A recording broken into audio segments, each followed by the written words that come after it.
बंगाल और अब के नॉर्थ ईस्ट और तब के बांग्लादेश और दक्षिण के तमाम इलाकों में पाल राजाओं का शासन हुआ करता था, और दक्षिण में यानी दक्कन इलाके में राष्ट्रकुल राजाओं का शासन था।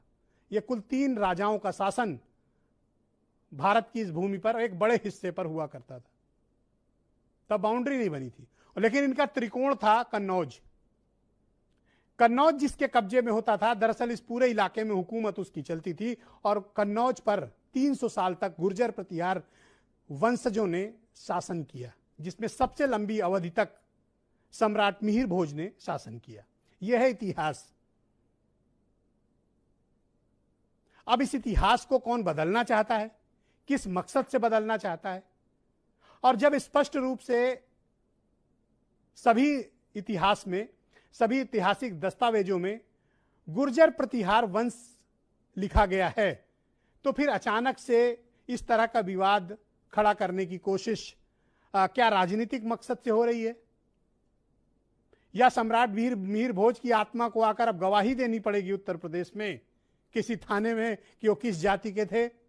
अब तक 5 से ज्यादा मुकदमे दर्ज हो चुके हैं। कोई गुर्जर नाम लिखता है उनकी शिलापट पे और कोई उस पर कालिख मल देता है, और ये झगड़ा बढ़ता ही जा रहा है। ये झगड़ा अब खत्म नहीं हो रहा है। ये अत्यधिक चिंता का विषय है, और ये राजनीतिक रूप से भी चिंता का विषय है, क्योंकि गुर्जर बिरादरी भी अब ने इसको अपनी मान सम्मान आन बान से जोड़ लिया है।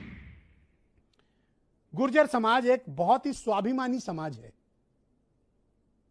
यह समाज जब किसी के साथ वायदा करता है तो अपनी खून की कीमत पर, अपनी जान की कीमत पर उस वायदे को निभाता है। गुर्जरों का यह इतिहास है। गुर्जर बिरादरी उत्तर प्रदेश के भीतर अपने सम्मान और स्वाभिमान, अपने आत्मसम्मान और अपने गौरवशाली परंपरा का निर्वहन आज भी करती है।